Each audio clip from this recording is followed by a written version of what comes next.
Bonjour, c'est Gilles sur boursicoté.com. Voici l'analyse technique du CAC 40 pour cette séance du mercredi 28 mai 2014. Aujourd'hui, très peu volatile, très peu de mouvements. Malgré tout, nous confirmons, comme hier, l'orientation, puisque nous restons au-delà de la zone ici définie en bleu. Donc cette zone ici qui était précédemment résistance est validée comme une zone de support. Ce qui est intéressant de constater, c'est que malgré la faible volatilité ambiante, on reste solide ici au-dessus de cette zone, ce qui confirme la continuité de cette évolution malgré le manque de volatilité. Du point de vue des indicateurs, nous sommes dans la continuité avec un RSI qui reste neutre, un stochastique qui s'enfonce dans la zone de surachat et un MACD qui confirme une tendance haussière mais dans une petite dynamique, confirmée là aussi par les volumes qui restent largement sous la moyenne sur cette continuité haussière, ce qui peut quand même faire craindre un brusque retournement si retournement devait intervenir. Baisse aussi, forte baisse de la volatilité. Donc là j'attire votre attention sur ce fait. Il est relativement rare d'avoir une volatilité moyenne telle que nous l'avons ici descendre sous la zone des 1% d'une manière durable. Donc là on est en train de s'enfoncer, on se rapproche des 0,8% de volatilité intraday. Alors cette mesure de volatilité, puisque j'ai eu une question récemment par mail, c'est ni plus ni moins que la soustraction entre le point haut et le point bas du jour rapporté à la valeur de clôture, hein, donc c'est très facile à calculer et donc ça donne une idée de la volatilité intraday. Ce qui est intéressant de voir, hein, c'est que il est rare de passer durablement. Donc on avait eu une phase ici fin 2013, je pense que tout le monde se rappelle de cette fameuse évolution en range, et donc suite à cela on a souvent des brusques hausses de volatilité, hein, idem là on était passé sous les 1% et puis hop on avait eu 3,5% suite à cela, hein, voilà. Donc là on est dans cette phase là, hein. Le plus marquant, il me semble que ça avait été en 2011. Donc là on avait pareil, on avait eu une baisse de la volatilité, mais juste avant la crise de 2011, donc qui se trouvait ici, voilà, on était passé sous les 1% ici, et puis l'été 2011, je pense que tout le monde s'en souvient, on avait eu une forte poussée de la volatilité. Donc attention à un possible retournement, hein, puisque là nous entrons dans cette zone. Ça fait un bon moment, hein, qu'on flirte avec cette zone.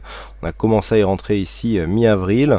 On a été légèrement ressorti lors de la crise ukrainienne, mais vous voyez que crise ukrainienne, quelque part, tout le monde en a parlé, mais elle n'a pas poussé tant que ça la volatilité. Là, on s'enfonce vraiment sur des zones très basses. Donc attention, puisque en général, si une phase de baisse intervient suite à une phase de très faible volatilité telle que nous avons là, ça peut être très violent, hein, comme mouvement. On peut avoir vraiment de très gros écarts. Donc hein, vraiment j'attire votre attention là-dessus. Donc contexte faiblement volatile dans de faibles volumes. Voilà, on est ici dans une phase, malgré la cassure ici de cette zone technique majeure, hein, puisque c'était une zone qui était clairement définie.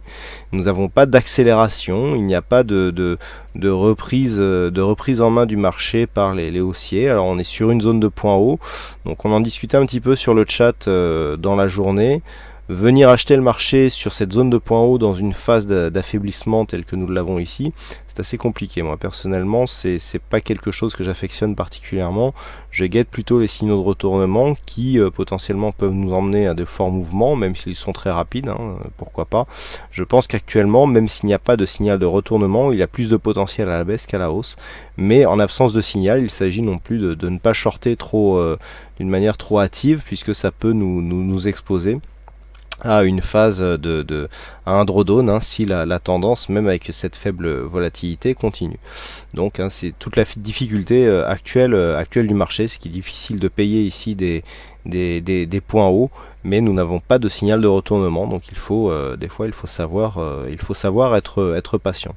Donc dans ce contexte, la chose qu'il faut faire, c'est guetter les niveaux techniques. Donc les niveaux techniques, quels sont-ils? Eh bien tout simplement, on continue à observer ici cette évolution, donc cette ligne bleue définie par des points hauts significatifs, donc là on a 3 ou 4 points, et puis on continue à observer ici les réactions à l'approche de cette zone bleue. Donc demain on sera approximativement entre 4515 4520. Aujourd'hui nous avons rebondi sur ce point bas, sur une zone de point bas à 4518 points à 2 reprises. On est venu donc en clôture à 4531,63. On gagne tout de même 0,04% avec presque 2 points par rapport au cours de la veille.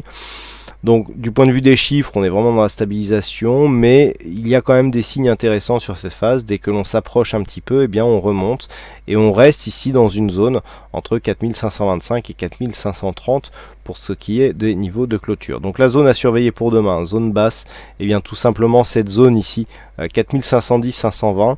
Sur une rupture de cette zone, alors vous voyez que nous avons ici un support, alors il a déjà été fragilisé sur cette phase, même si on a eu un retour ici du mouvement haussier avec cassure des précédents points hauts. Certes on a validé la tendance, mais on n'a plus validé la même dynamique. Donc il est possible maintenant d'avoir une cassure de cette zone de support en bleu qui confirmera la sortie dynamique, sans pour autant avoir un signal de retournement. Pour avoir un signal de retournement, il faudrait que dans les prochains jours, les cours viennent casser cette zone des 4420.